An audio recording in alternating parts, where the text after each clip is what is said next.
brûlard comme ça, qu'est-ce qu'il vaut? Et donc, Tshisekedi a tourné en vain. Finalement, quand il est allé au sommet Sino-Afrique, eh ben, le président Xi Jinping s'est dit, mais moi je suis intéressé, moi je suis prêt à investir. Je veux mettre le paquet, si vous voulez.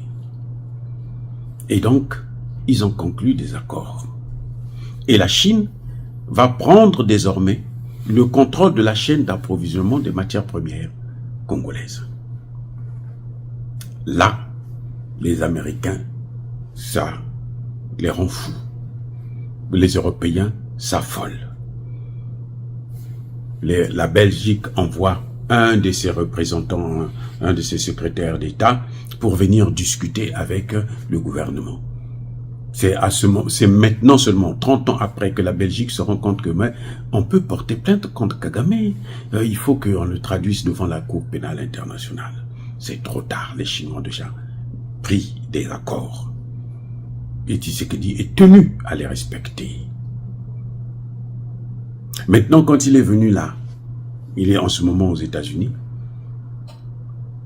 Joe Biden envoie son sous-secrétaire d'État aux affaires énergétiques et environnementales pour venir négocier avec Tshisekedi.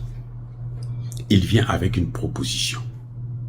Il dit à Tshisekedi, nous allons vous donner, venir là-bas, créer des entreprises qui vont transformer le coltan, le cobalt, le cuivre et toutes les matières premières possibles. Nous allons investir. Mais, il y a une condition. Les Chinois, ils ont un contrat où eux, ils vont prendre les matières premières pour amener chez eux pour les transformer là-bas. Nous, on vient transformer sur place. Donc, c'est maintenant qu'ils se disent que non, oh, mais le Congo est en train de partir. Mais donc, le Congo en question, en fait, ce n'était pas pour nous. Le Congo a des propriétaires. Il y a des Congolais qui sont là. Avant, vous avez utilisé Kagame. Vous savez quoi? Les Américains, Kagame a fui, hein. Il n'est pas venu aux Nations Unies, là. L'Assemblée, lui, il aime bien venir faire le cinéma comme ça. On va lui donner des subventions. Cette fois-ci, là, il a fui. Il est allé se cacher à Singapour. Parce que les Américains se sont dit, il vaut mieux le cacher, faire comme s'il n'existait pas. Puisque notre problème aujourd'hui, c'est chercher à ramener Tshisekedi à la raison. J'allais dire, hein, c'est ce qu'ils se disent. Faut qu'on le reprenne encore pour le recoloniser. Ce qu'ils oublient, c'est que les Chinois aussi sont des tenants, des durs. Tshisekedi a un contrat avec les Chinois. Il est condamné à les respecter. Parce que s'il ne les respecte pas, eh ben, il faut payer tout ce que la Chine a déjà investi au Congo. Et le Congo ne peut pas se permettre ça. Les États-Unis ne peuvent pas se permettre ça. Parce qu'ils n'ont pas d'argent. Eux, leur argent, c'est pour acheter des armes. Ils n'ont qu'à continuer à acheter des armes. Ils n'ont qu'à continuer à fabriquer des armes, envoyées en Ukraine. Vous voyez, les États-Unis demandent tout le temps à Tshisekedi, il faut respecter le cessez-le-feu. Il faut négocier avec Kagame. Alors que c'est Kagame qui a envahi le pays de Tshisekedi. Ce n'est pas Tshisekedi qui est allé au Rwanda. Mais c'est le Rwanda qui vient au Congo. Et on lui demande de négocier avec lui. Et Tshisekedi maintenant refuse. Et au moment où je vous parle, la guerre a repris alors avec une forte intensité. Et cette fois-ci, la peur a changé de camp. Oui, ce ne sont plus les militaires congolais qui reculent, mais ce sont les militaires rwandais qui fuient. Et les Congolais sont soutenus par les imperturbables, les incontrôlables, les durs à cuire. Nos patriotes, Wazalendo. Eh oui, et c'est ça qui fait la fierté aujourd'hui des Congolais. Nous sommes fiers de ces Wazalendo. Ils ont tenté, le Rwanda a créé ses propres Wazalendo, qu'il a envoyés sur le terrain pour dire, bon, nous aussi, ils s'autodéclarent, nous sommes des Ouazalendo, et puis ils vont tuer les gens. On a vite compris le jeu, et on a commencé à les neutraliser, et ils ont arrêté avec ça. Les Américains ont tenté de convaincre Tshisekedi pour que Tshisekedi puisse les démobiliser. Tshisekedi a refusé. Tshisekedi a dit, mais ce sont des patriotes, il a même pris une loi pour faire d'eux des réservistes. Et ça a compliqué les choses. Même la MONUSCO n'arrive plus à s'en sortir parce que ces gens-là sont là. Donc, bref, les Américains viennent, c'est maintenant qu'ils se réveillent pour se dire, mais la RDC est en train de s'échapper. Nous, on s'est concentré sur l'Ukraine et Israël. Maintenant, la RDC s'en va. Où est-ce qu'on va avoir l'uranium? Où est-ce qu'on va avoir le cuivre? Où est-ce qu'on va avoir le cobalt? Où est-ce qu'on va avoir le coltan? Vous savez, Tshisekedi a envoyé une délégation pour négocier avec Elon Musk, là, que vous voyez là, le patron de la voiture électronique, le premier grand constructeur des voitures électroniques aux États-Unis. Tshisekedi lui proposait de venir acheter les matières premières pour fabriquer les batteries électriques, cobalt, coltan et autres.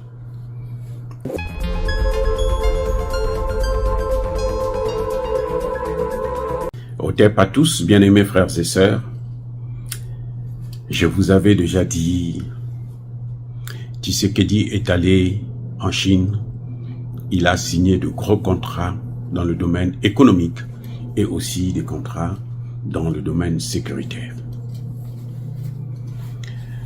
Tshisekedi a passé tout un mandat, 5 ans. Et la première année, les 5 premiers mois de son second mandat, à courir après les États-Unis, l'Union européenne, pour leur demander d'arrêter de soutenir Kagame et de venir négocier avec le gouvernement congolais afin de travailler ensemble pour qu'ils puissent exploiter les matières premières du Congo ensemble et que ça puisse bénéficier aux Congolais et aux Occidentaux. Eh oui. Et vous savez quoi? Eh bien, on l'a emmené en bateau. On a tourné avec lui. On l'a balancé. On l'a renversé. On a détourné. Alors, on a joué avec lui. Au point où Biden ne voulait même pas le rencontrer. Parce qu'il se disait, mais moi, je ne peux pas me mettre devant un nulard comme ça. Qu'est-ce qu'il vaut? Et donc, Tshisekedi a tourné en vain. Finalement, quand il est allé au sommet Sino-Afrique, eh ben, le président Xi Jinping s'est dit, mais moi je suis intéressé, moi je suis prêt à investir. Je veux mettre le paquet, si vous voulez. Et donc, ils ont conclu des accords. Et la Chine va prendre désormais le contrôle de la chaîne d'approvisionnement des matières premières congolaises. Là, les Américains, ça les rend fous. Les Européens s'affolent. La Belgique envoie un de ses représentants, un de ses secrétaires d'État, pour venir discuter avec le gouvernement. C'est maintenant seulement, 30 ans après, que la Belgique se rend compte que on peut porter plainte contre Kagame. Il faut qu'on le traduise devant la Cour pénale internationale. C'est trop tard, les Chinois ont déjà pris des accords. Et Tshisekedi est tenu à les respecter. Maintenant, quand il est venu là, il est en ce moment aux États-Unis, Joe Biden envoie son sous-secrétaire d'État aux affaires énergétiques et environnementales pour venir négocier avec Tshisekedi. Il vient avec une proposition. Il dit à Tshisekedi, nous allons vous donner, venir là-bas, créer des entreprises qui vont transformer le coltan, le cobalt, le cuivre et toutes les matières premières possibles. Nous allons investir. Mais, il y a une condition. Les Chinois, ils ont un contrat où eux, ils vont prendre les matières premières pour amener chez eux pour les transformer là-bas. Nous, on vient transformer sur place. Donc c'est maintenant qu'ils se disent que non, oh, mais le Congo est en train de partir, mais donc le Congo en question, en fait, ce n'était pas pour nous. Le Congo a des propriétaires. Il y a des Congolais qui sont là. Avant, vous avez utilisé Kagame. Vous savez quoi? Les Américains, Kagame a fui, hein. Il n'est pas venu aux Nations Unies, là. L'Assemblée, lui, il aime bien venir faire le cinéma comme ça. On va lui donner des subventions. Cette fois-ci, là, il a fui. Il est allé se cacher à Singapour. Parce que les Américains se sont dit, il vaut mieux le cacher, faire comme s'il n'existait pas. Puisque notre problème aujourd'hui, c'est chercher à ramener Tshisekedi à la raison. J'allais dire, hein, c'est ce qu'ils se disent. Faut qu'on le reprenne encore pour le recoloniser. Ce qu'ils oublient, c'est que les Chinois aussi sont des tenants des durs. Tshisekedi a un contrat avec les Chinois. Il est condamné à les respecter. Parce que s'il ne les respecte pas, eh ben, il faut payer tout ce que la Chine a déjà investi au Congo. Et le Congo ne peut pas se permettre ça. Les États-Unis ne peuvent pas se permettre ça. Parce qu'ils n'ont pas d'argent. Eux, leur argent, c'est pour acheter des armes. Ils n'ont qu'à continuer à acheter des armes. Ils n'ont qu'à continuer à fabriquer des armes, envoyées en Ukraine. Vous voyez, les États-Unis demandent tout le temps à Tshisekedi, il faut respecter le cessez-le-feu, il faut négocier avec Kagame. Alors que c'est Kagame qui a envahi le pays de Tshisekedi. Ce n'est pas Tshisekedi qui est allé au Rwanda, mais c'est le Rwanda qui vient au Congo. Et on lui demande de négocier avec lui. Et Tshisekedi maintenant refuse. Et au moment où je vous parle, la guerre a repris alors avec une forte intensité. Et cette fois-ci, la peur a changé de camp.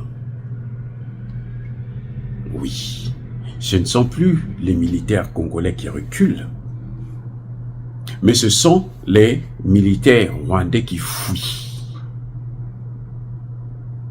Et les Congolais sont soutenus par les imperturbables, les incontrôlables, les durs à cuire. Nos patriotes, Wazalendo.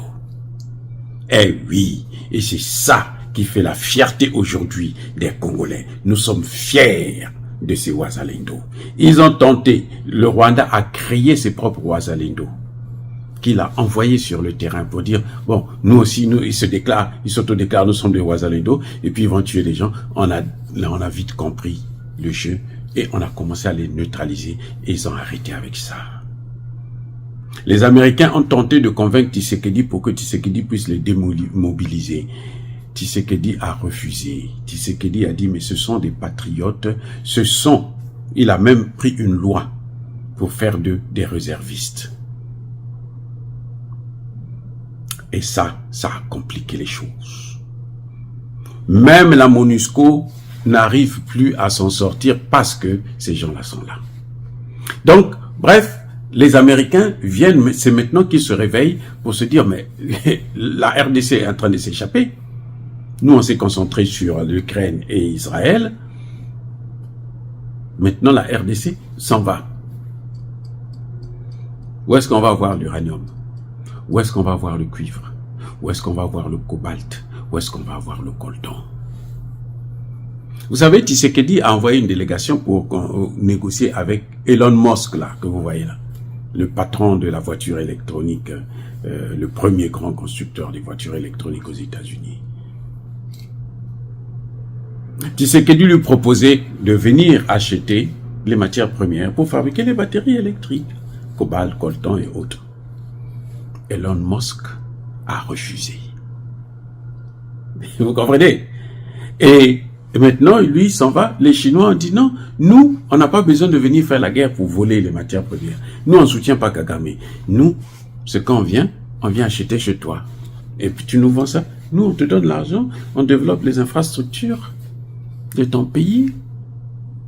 Qui dit mieux?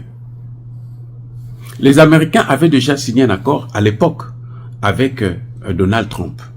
Quand Joe Biden est venu, il a écrasé ce papier-là. Il dit non, Moi, c'est pas ça. Moi, je veux pas dépenser de l'argent. Au Congo, là, c'est pour nous. C'est pour Clinton et Biden et les autres. Donc, nous devons prendre ça gratuitement. Donc, il a déchiré le contrat. Il a annulé ça. Et maintenant, les choses ont changé. Ils envoient maintenant un autre clown pour venir endormir encore Tshisekedi, en lui faisant croire que nous allons t'aider. Les Américains, ils mentent. J'espère que Tshisekedi ne va pas tomber dans le jeu. Les Américains, ce sont des menteurs. Même s'ils signent les papiers, ils vont pas respecter ça. On l'a vu avec l'OTAN et l'ex-URSS. Ils avaient dit à Gorbatchev, nous n'allons pas élargir l'OTAN. Vous voyez, aujourd'hui, l'OTAN, le seul pays qui reste là, c'est l'Ukraine. S'ils avaient pris l'Ukraine là, c'est fini. C'est pour ça que Poutine est intervenu en Ukraine. Vous voyez, donc j'espère seulement que Tshisekedi va avoir les couilles solides pour résister à toute tentative, pour ne pas se mettre à dos la Chine, qui est la première puissance économique du monde en ce net moment. On va dire cela, c'est inciter à la haine ou à la violence. Non, Yabako Lervé Yamalembe. Encore une fois de plus, bien aimés frères et sœurs, je persiste et je signe. Soyez bénis, soyez abondamment bénis par le Dieu des Kémites et par nos ancêtres angélisés. Mais que tous ceux qui persécutent le continent africain, le pillent et le déstabilisent, qu'ils soient noirs, blancs, chinois, arabes, juifs, indiens, qui qu'ils soient punis, maudits, foudroyés, neutralisés, écrasés, effacés par le Dieu des Kémites et par nos ancêtres angélisés. Vive l'Afrique éternelle, je dis et j'assume.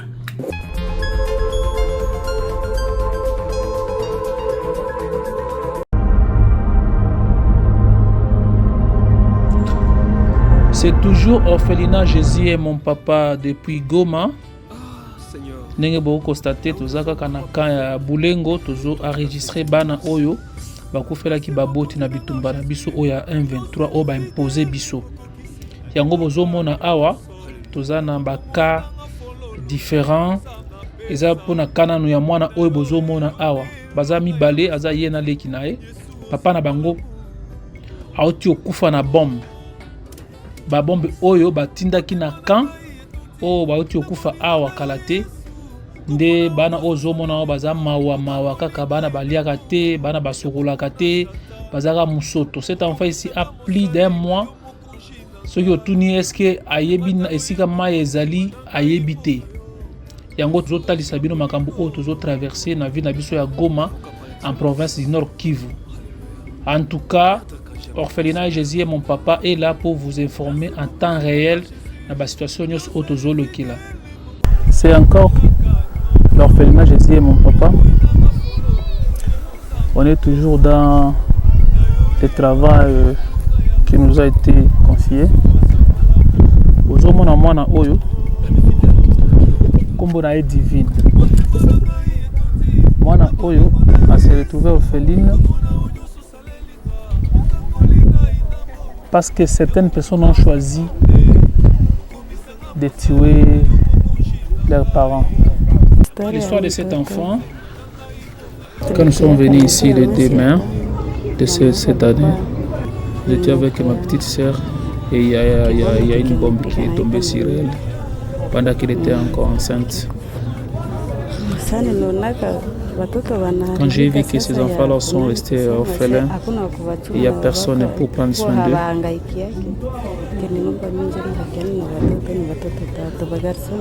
Je suis resté avec eux, ils sont 2 garçons et une fille. Malheureusement, le mari de ma petite sœur n'a jamais foulé les pieds ici pour venir voir les enfants. Je ne sais même pas où il est. Peut-être lui aussi est déjà mort. Il est déjà mort.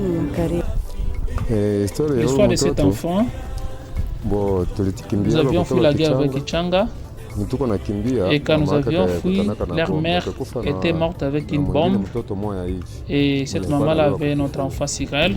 Ces enfants sont au nombre de 5. Quand je suis arrivé ici, j'ai pris soin avec ces enfants, mais c'était difficile parce que je n'avais pas de moyens et je ne savais pas quoi faire. Maintenant que j'ai vu les gens de Jésus et mon papa, alors je l'ai intéressé pour qu'il puisse venir récupérer les enfants, pour qu'il puisse prendre soin d'eux. Cet enfant, nous avions fait la guerre, elle était bien, mais voilà. à cause de la galère.